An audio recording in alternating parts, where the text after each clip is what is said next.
Good morning and welcome. Good morning. My name is Alan. I always have a hard time just saying that much, but I want to make sure everybody knows that they're welcome here. Theoretically, I was going to get this all typed up nice and neatly and put it in my Bible so nobody would know there were any notes. But that's not the way life seems to work for me. I always find a lot of other things going on. Am I not or not?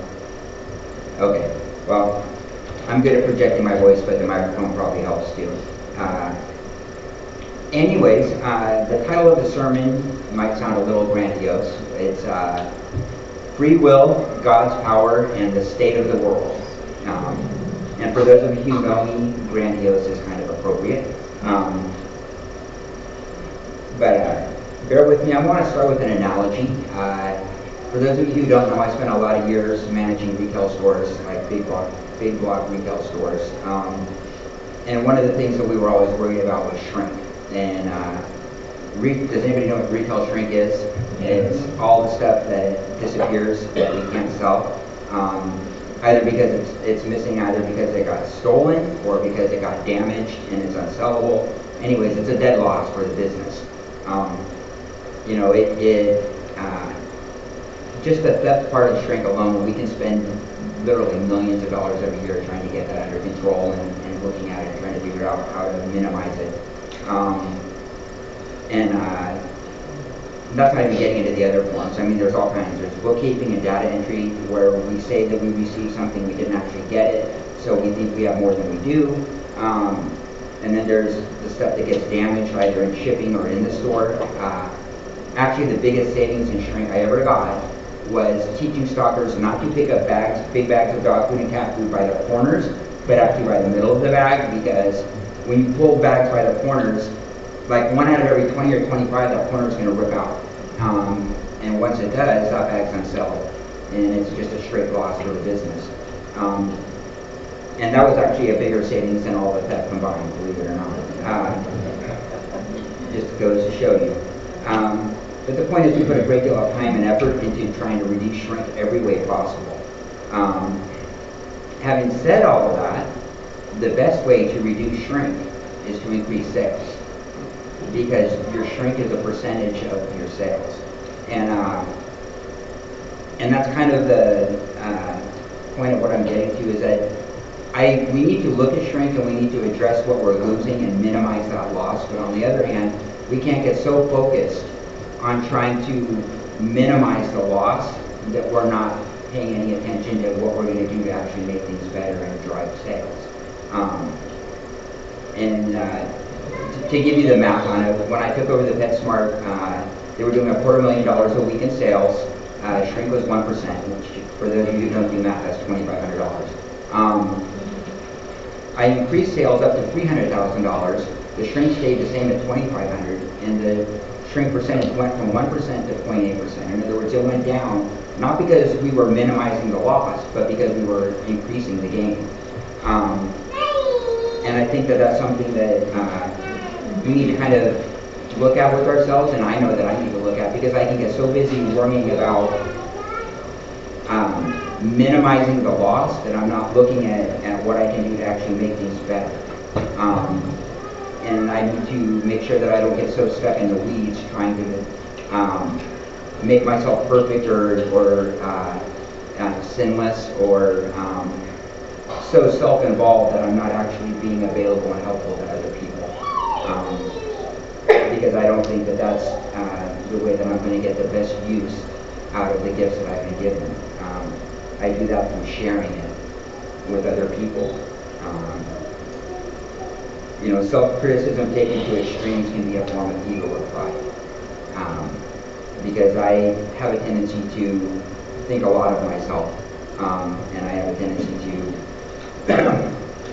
get a little too focused on me.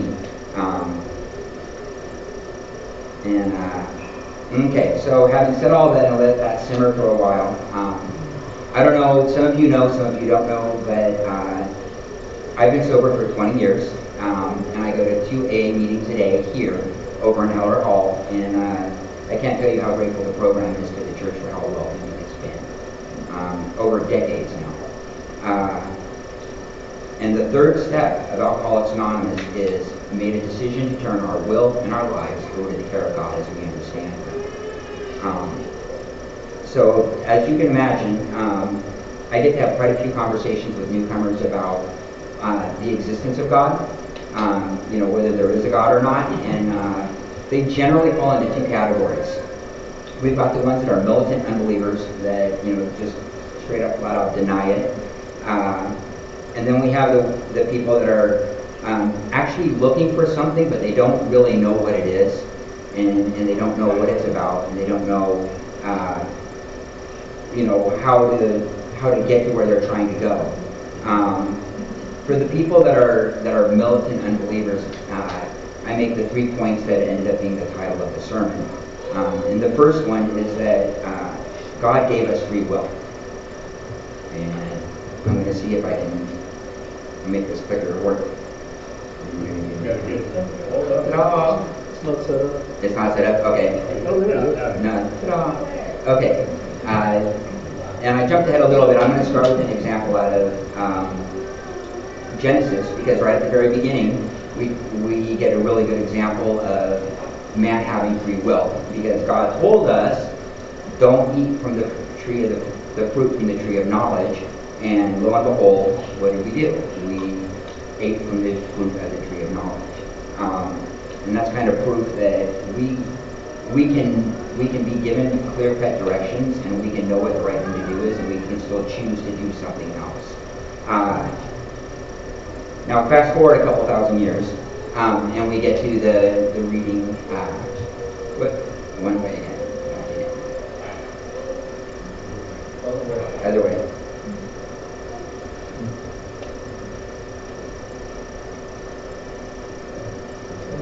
Somewhere in there. Anyways, here we go. I'm not being particularly technologically savvy, and that's okay because I was anyways.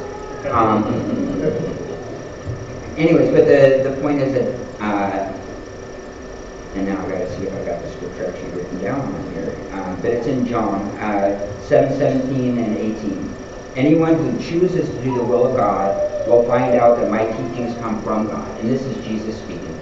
And he's referring specifically to the fact that we get to choose to do the will of God, that we do have choices, that we do have free will, that we can exercise that. Now we're going to fast forward another couple of thousand years, and I'm going to tell you that I personally can bear witness that I have not always done God's will.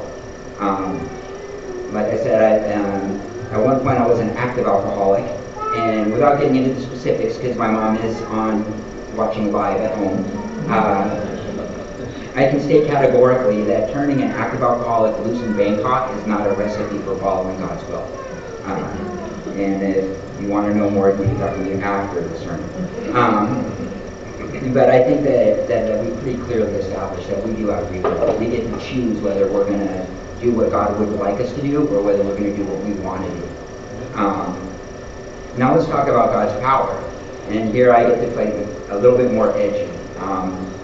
In Romans 1:20, it refers to God's eternal power and divine nature.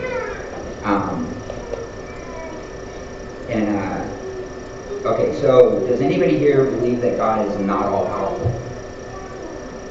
Okay. Does anyone here believe that there are any limits on God's power? I do. Because, take a deep breath and bear with me, I believe that God's power is limited exactly and precisely as much as He limits it Himself. Because God will always be true to His word. He is always going to keep the promises He made to us. And the only limits He has are the ones that He's placed on Himself. And that's kind of the absolute foundation of everything that Jesus has taught us, is that God is going to be true to us, and that the promises He makes are going to be fulfilled. I know that to the bottom of my soul. So God gave us free will, and no matter how much of a hot mess we make out of things, He's not going to take it away from us, because that's a commitment that He made to us. and that's something that we're going to have to hang on to. And now, let's talk about the state of the world. In general, I think Simi Valley is actually in pretty good shape. Not perfect. I think that there's people hurting and in need of help everywhere. But compared to the rest of the state, compared to the country, compared to the world in general, I think that we're actually in pretty good shape. I think we're actually really blessed. I don't know that we always appreciate exactly how blessed we really are here. I think that many of the people that wish to contest the existence of God, they want to exercise their free will to challenge the existence of God, and at the same time, just the fact that they're challenging the existence of God kind of proves the fact that we all have free will, because otherwise we wouldn't be able to challenge Him. And I know that I'm trying to figure out exactly how to say this the right way. God gave us free will, and He's going to allow us to exercise that free will, and He's going to help us when we get humble enough to ask for it. But we can't lay the responsibility of our own decisions and our own actions on God, because we're exercising our free will. I mean, the state of the world, bottom line, comes down to the fact that we've made this mess. It's not God's fault. That he's there and He's willing to help, and but He's not responsible for our actions. We're responsible for our own actions, and that you can't deny the existence of God because people have done bad things. I think the fact that people do good things is more proof that God exists than the other way around. The good news, like I said, is the fact that God is willing to help, and I agree that He is right here, right now, and hopefully if I'm doing this right, He's helping me right now to get this message across. Because I don't think that we understand exactly how blessed we are here in this congregation. I don't think that we realize how genuinely warm and friendly and concerned and sincere we are as a fellowship. I think that we don't necessarily give ourselves credit for all the things that we're doing well. I think that we can be so focused on things that we can improve on, or things that we're trying to make better, that we're not giving ourselves credit for the things that we get right, and I think that's huge for us. I think that we need to recognize all of the things that we have here, all of the blessings that we enjoy, and we need to be able to invite other people to come share with it. Because just like there's the people that are militantly anti-God, and that I've kind of given some points on how to talk to them about, there's a lot of people out there that are just looking for some place to go where they can find that kind of warmth that they're missing. Or they can come and they can drop their guard. They can let that facade down and just be themselves, and know that the people that they're involved with don't have any ulterior motives. There's no hidden agendas. They're not trying to get anything. They just are genuinely good people who have a sincere desire to be helpful whenever possible. And we have that here. We do that here. And there's so many people out there that want that need that don't know that we're here. And that's how we are. I think that we need to appreciate more exactly what our strengths are. I mean, we need to address our weaknesses, and we need to work on them, and we need to try and get better. But we also need to look at what our strengths are and try and work on those too, and use them to do God's will, and to get out there and share all the things that we have been given here. that we, I grew up in this church. I mean, I can literally remember running around here when I was the age of the little ones back there. And it can be so normal for me to be here. It can be just like one more Sunday, this is what I do. And I can take it for granted. And there's no point in God blessing me this way if I'm not going to appreciate it. And that's what I'm saying, is that we need to appreciate what we have. And we need to appreciate it enough that we want to get out there and share it with other people. And I know that that can be awkward. I know it can be uncomfortable.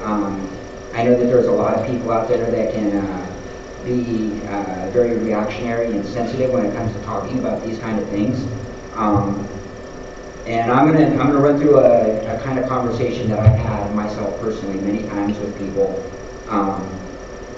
I can't wait to go to service on Sunday. Then service, what service? I go to a Sunday service at the Church of Christ on Sinaloa. It's a free church, and I love that phrase, by the way. What's a free church? It's a church where things are decided democratically by the congregation. There is no central authority dictating rules or telling us what we have to do. So it's a lot more about friendship and fellowship, and it's a lot less about obeying regulations and policies and a higher authority. It's nice to go someplace where I can relax and just be me. You're welcome to come with me and check it out. Everyone's genuinely friendly and real, without any ulterior motives or hidden agendas. It gives me an hour to just decompress from the real life with no strings attached. No strings, huh? What time's the service? It's at 10 a.m. That if you get there early, there's fresh coffee and probably donuts. Maybe I'll check it out. Now, not everybody that I have that conversation with is going to react exactly that way, but a lot of them do. And a lot of them are, like I said, just they're looking for some place where they can let their guard down and be comfortable and feel like that warmth that we get here. When that we get from being able to use that Holy Spirit that God has given us to share with each other and uplift each other and be available to help each other, and where we can get humble enough to tell people what's really going on and how bad things really are. Because it turns out when I don't tell people how bad the problems are, they really don't come up with any suggestions that are very useful. That's been my own experience. But here we have a place, and we have a group, and we have a congregation where I can be honest, and I can tell you what's really going on, and I can get the help I need, and I can be available to help other people. If you have not had an opportunity to be genuinely useful to someone, you have no idea how good it feels. Amen. And I mean, I have seen the light go on in people's eyes when they were in complete despair and hopelessness, and there's nothing better. There's literally nothing better.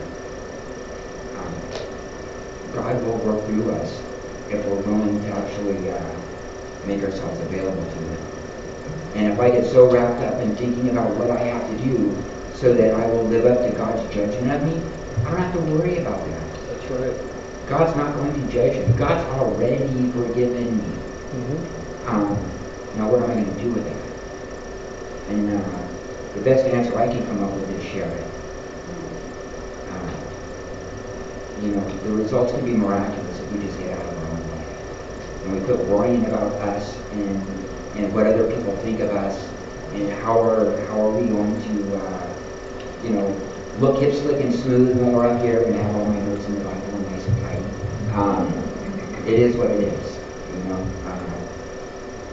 It works out the way it's supposed to.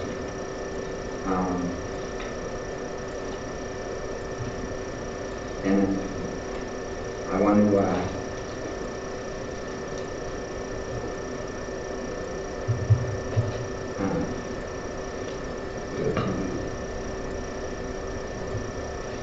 I can find it because this is me getting humble here.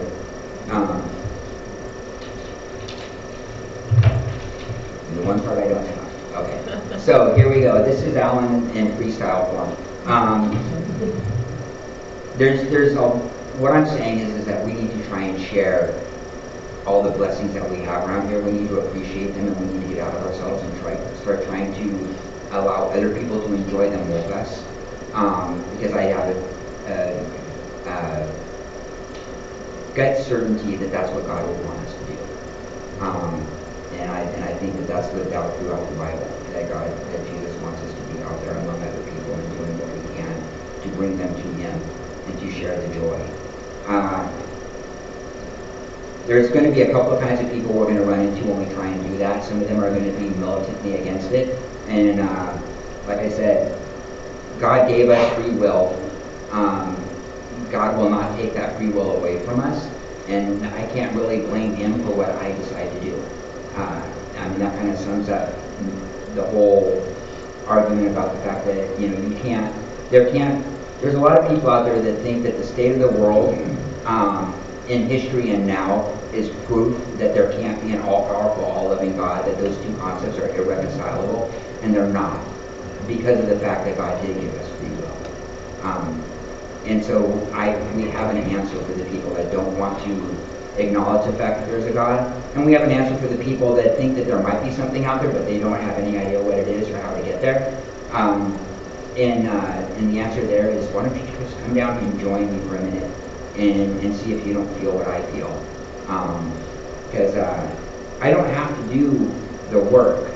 I just have to, I have to do the footwork, but I don't have to be in charge of the results.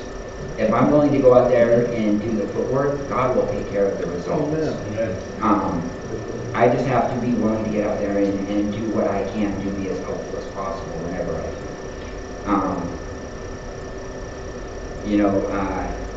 If you take anything from today, take the fact that we're blessed, and we have a lot of blessings that we can go out there and share. And I'm going to end it on this.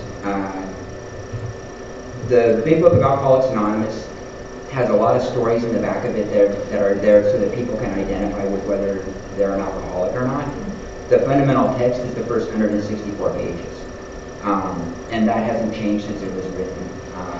It was written by Bill W., and he had all 100 of the sober alcoholics that were in existence at that point help him edit it. So that must have been chaos on the hook. But what they came up with, I genuinely believe, was divinely inspired.